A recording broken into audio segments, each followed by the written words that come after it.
When it comes to the African economic outlook being highlighted as key to the continent's economic growth is that African countries should develop closer ties so that they can boost sustainable and inclusive growth cross-border.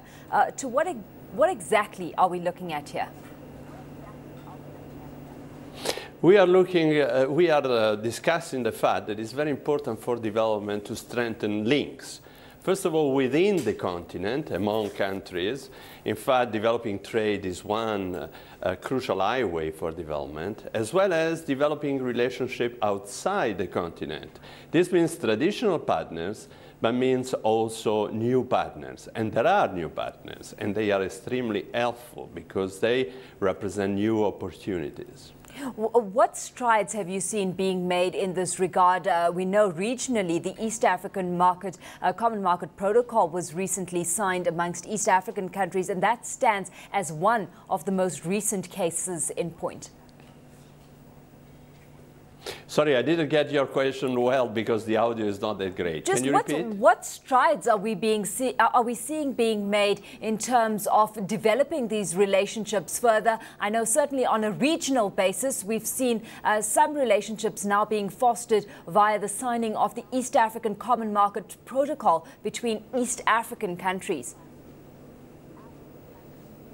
Yeah, I mean, there are several ways in which the countries are relating to each other. Some relationships are strengthened by further infrastructure. I would stay, first of all, on the structural elements that explain this development of relationship. Obviously, agreement matters a lot. Let me recall just the fact that, in general, in South-South relationship, the level of trade barriers is much higher than between the North and the South. We calculate that this barrier represents more or less 7 times the barriers that exist between North and South. So in general, agreements are important. But there are now new facts, and they concern infrastructure and the capacity to move people, ideas, goods around the continent. They matter a lot as well. Now, we see that certain regions grow more than others. Eastern Africa is growing in a strong way, more than 6% in the rate of growth. And this is remarkable, higher than in the western part, which is still moving. Obviously, we saw a certain different rate of growth in the northern part due to the recent political event. And how much there will be spillover between this area, and therefore everybody will benefit from this different rhythm of growth, needs to be seen. A general crucial element that will clarify the picture will be the situation in North Africa. Well, looking at trade agreements specifically, I mean, establishing them seems to be easier said than done. And case in point has been the process involved in setting up EPA agreements. So what are the hurdles to actually getting things going and putting theory into practice?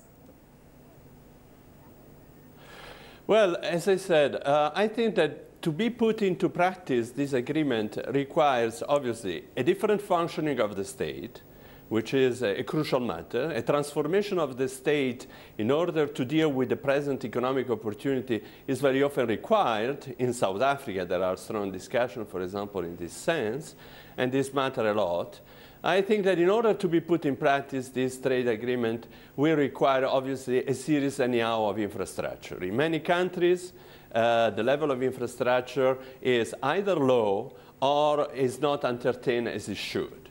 So I think that a general element that we facilitate the put in place of this agreement is anyhow related to the real economy. Of course, we've had the economic report outline a word of caution, though, and that being that a race to attract the largest amounts of investment and aid from emerging markets at any cost should be avoided. So there's a very fine balancing act that needs to be played here.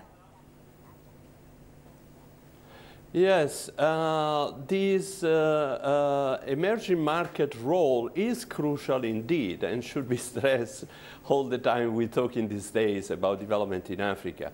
Let me, for example, recall that trade in Africa, if we take Africa as a whole, has doubled with the rest of the world. But at the same time that this trade doubled, the percentage represented by emerging economy moved from 22% 10 years ago to 39%. So 39% of trade of Africa with the rest of the world concern emerging partners. Now, you can easily understand this is a very strong locomotive.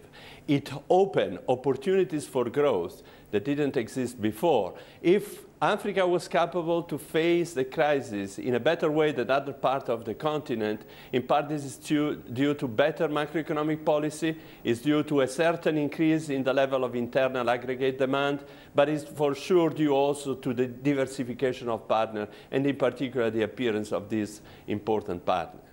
Of course, this is also where regional integration plays a role in that, a move towards bigger markets works to improve the bargaining power of African countries and improve economic growth, right?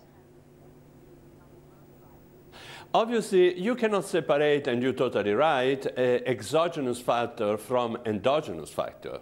In order to be attractive, obviously the internal market plays a great role. In fact, it's a matter also of demand that Africa expresses with the rest of the world, and not only is a matter of raw materials that Africa can propose. Moreover, a certain development of industrialization comes together with this openness. Let me just recall, as very often we think that new partner means two competitive strengths that weaken the economy of Africa. That's not necessarily true. We see that export of industrial goods from Africa to the rest of the world are increasing, and an increasing part concerns exactly the emerging partner, this time as consumer. Therefore, the capacity of Africa to better produce by the means of being more integrated matters a lot in this picture. Let me add one important point in this discussion. There is also another assumption which is not always verified. When we say emerging market, we tend to think to China, and China obviously is a big locomotive indeed. On the other hand, is more than Africa. The countries that are dealing with Africa in important terms at present are Brazil, are India, are Indonesia, are Turkey, are Korea. Yeah. And if we take these new partners, in reality, China represents just 38% of trade.